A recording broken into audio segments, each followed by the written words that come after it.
Welcome, metahumans and regular normie flesh and blood humans alike. And today, I'd like to talk about Superman.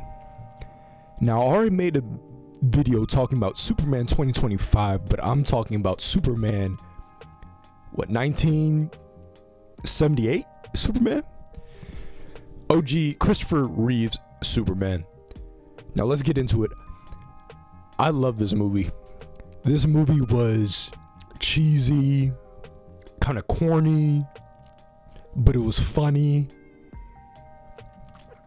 It was an actual Superman movie in comparison to Superman 2025. It wasn't like a Justice League movie. And it was what I was expecting from a Superman film like James Gunn's Superman 2025. So going back in time, getting in a time capsule, going back and watching this movie was a big treat. Now, this movie was great. I like the Superman. I like how Superman was. Superman and Lois's dynamic in this movie was kind of freaky. I like Clark Kent a lot better in this film. You get to see how he works in with the Daily Planet, how they tell the story of Krypton going away. His dad was a scientist, shoots him to Earth. Mom, Paul Kent, raises him. And this one, Paul Kent dies, which I wasn't expecting Paul Kent to die. I really like Paul Kent as a character. He really gave the boy knowledge as a child. You saw when he was in Smallville, he had these urges to just beat up these guys who were on the football team stuff. But Paul Kent was like, yeah, I know you feel these urges, but you're not here to kick footballs and make touchdowns, man. You're something special. God sent you something special. You're something special. You're going to be a good example for the human race. So I really like the symbolism, the messaging of how Superman is and what he represents in this movie. It's very sweet. It's very cool. Superman is your stereotypical Superman, which I love, Boy Scout type guy. And you see Clark Kent is just sort of this geeky, nerdy, sort of, everyone kind of pushes him around. It's crazy because you watch Superman 2025, and when Superman was actually Superman in that movie, he was getting treated like he was Clark Kent in the OG movies, which is kind of crazy to me. And that was one of my big gripes in Superman 2025, is that no one treated Superman with respect at all. But in this movie, Superman, he's the only meta-human, good human we see in this film. So he's just gods amongst men in this movie. But we see the main big bag is Lex Luthor again, and there's another parallel in this movie that's kind of crazy. One of my big gripes in 2025 was that why did Lex Luthor had this girlfriend with no utility? But in this film, Lex Luthor has a girlfriend, but she shows her capability of being his girlfriend. He was kind of like her hitter, her day one, her ride or die type of relationship.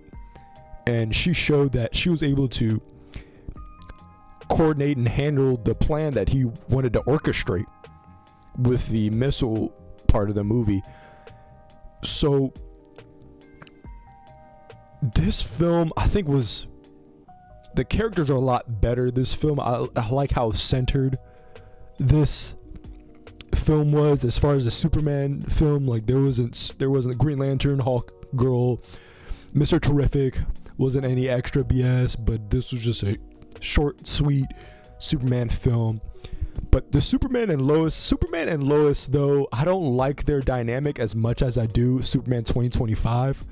That's one thing that kind of fell off, but their interactions are very freaky and funny. They don't really have that spark that I think the newer one has, in my opinion. But I think overall it was a good Superman. I like the representation of Superman. You saw that he cared about things, and it wasn't to a point where it was too corny. Well, it was corny, but comparing the two Supermans, they represented what Superman should represent, and I think both movies does the characters justice. Now, it's dated with the graphics and special effects. The special effects are so dated, it's funny seeing what he does in that film. But in this movie, you go through his background. You see his father in Krypton, the first hour. So Krypton going to Smallville, Mom, Pa Kent, him growing up in Smallville, his pa passing away, and he's telling his mom, I gotta get away from home. So he goes to Antarctica, finds the Fortress of Solitude with the crystal that he was given to while he was on his voyage to Earth. Gets to Earth. Well, he throws the crystal in Antarctica, and it makes the Fortress of Solitude. He goes and walks into the Fortress of Solitude and finds basically an AI version of his dad that he programmed so that he can teach his son about everything he needs to know about Krypton, his powers, what he needs to do for humanity into this world to help the world. So we see that he becomes Superman. He's able to switch instantly into his suit, which is kind of funny. There's one scene in the movie where he jumps out the Daily Planet in his regular clothes, and then he just changes into his Superman suit. Thought that was funny. But you see Superman just saving a lot of people throughout this middle section of the film. He learns how to be Superman. He saves Lois. Then he goes on sets up this date with Lois, which was insane. It was funny. There's so many like adult humor in this one scene. It's insane. She's flirting with him, talking about what's the color of my panties? Do you eat? How tall are you? Are you big? Like this thing was, it was funny, but I really like this interview. It was one of the highlights of this film. Shows you Lois Lane's and Superman's dynamic. But again, paralleling to the 2025, I like their dynamic better in the 2025. But this one it was fun to see, and it was fun to see how he kind of cucks himself as Clark Kent, because the date was originally supposed to be with Clark Kent, and we see there's this one scene where he starts to begin to think that he should tell Lois Lane that he is Clark Kent, like Superman is Clark Kent. So that was cool to see. The Lex Luthor in this movie was unlike anything I've seen. It was like he was living under the street. He was like a Teenage Mutant Ninja Turtle Lex Luthor, and he had Otis, which was basically this dumb goon essentially, and he had his girlfriend, I forgot his name. I'm gonna call her doll because she looked like a doll, like a Barbie doll or something, like a doll face woman that was actually had reason to be around. And he finds out that Superman exists. He's a big real estate investor. He owns real estate, and what his big plan is to intercept these 2 US missiles and to take out a portion of California on the coast, so that his property on the desert side of the California would go up. Basically, he wants to have money and power and control and influence.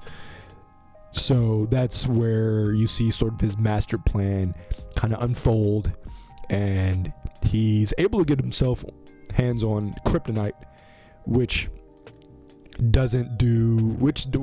stops Superman essentially. But like in 2025, Lex Luthor's girlfriend has a change of heart and goes against Lex Luthor and basically saves the whole film, or saves everyone.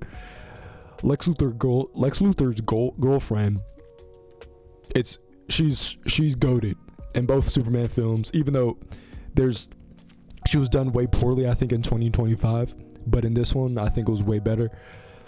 We see that when Lex Luthor threw that chain on him with a kryptonite, Lex Luthor's girlfriend had a change of heart, because all throughout the film you saw that she kind of had some type of feeling of Superman. He was a handsome guy, he could do anything, and she was just sort of battling with being with Lex, someone who's so cruel and smart. And this Lex Luthor is smart. It's funny because he wears wigs all this time. I was like, is it Lex Luthor supposed to be bald? But he has wigs and stuff, and it's funny because you see Otis like going to, you know, clean up his area, and you see all the wigs and whatnot. But this movie was good. I'm 6, 7, 8, maybe 9. Nope, not. I'll give it an 8 out of 10. I really enjoyed this film. I always like vintage films like this, and you see the tone of the film. The jokes were funny. The crazy adult humor was funny. The Superman was corny, and it was funny to see their Clark Kent's interaction with Lois Lane. The Daily Bugle guy was cool. It just reminded me of Spider-Man, even though Spider-Man sort of ripped off Superman in that instance. And it was just a sweet Superman film that just hit. I'm not gonna lie. At the end of the movie, Superman saves the day. He wasn't able to save Lois Lane. This is one of the most interesting parts of the movie, I think. His biological father, Kal-El, or Jor-El, whatever, Kal-El, his Kryptonian father, told him that you shouldn't interfere with human history. But at the end of the film, he's unable to save Lois Lane. She dies. So he uses basically the Speed Force, or in this instance, he flies into right outside of Earth's orbit, flies so fast around the Earth that he spins it reverse orbit, turning back time, and he goes back and he saves Lois Lane, which is a crazy feat.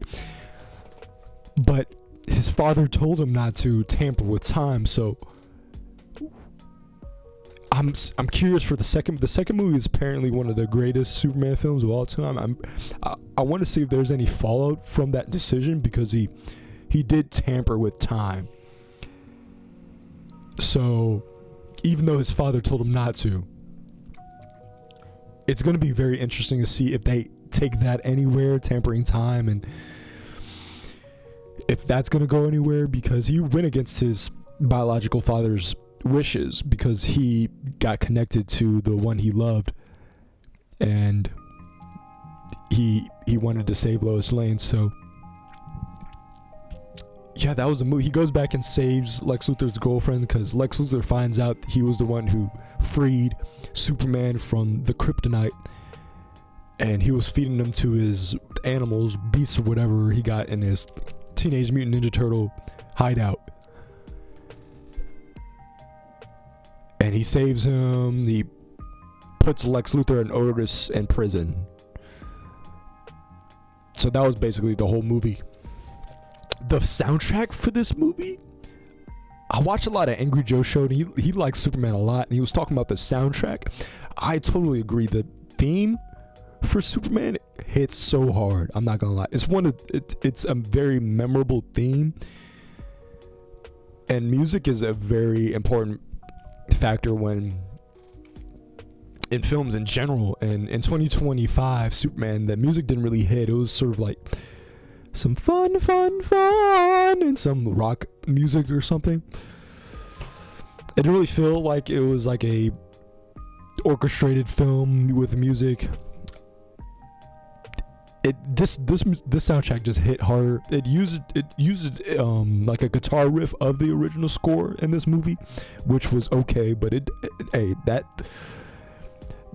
OG theme and the opening credits gave me chills when I watched it. I'm not gonna lie. That theme sort of hit hard.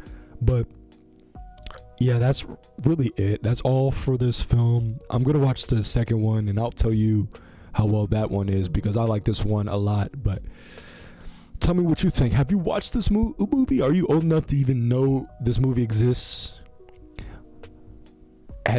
Never mind.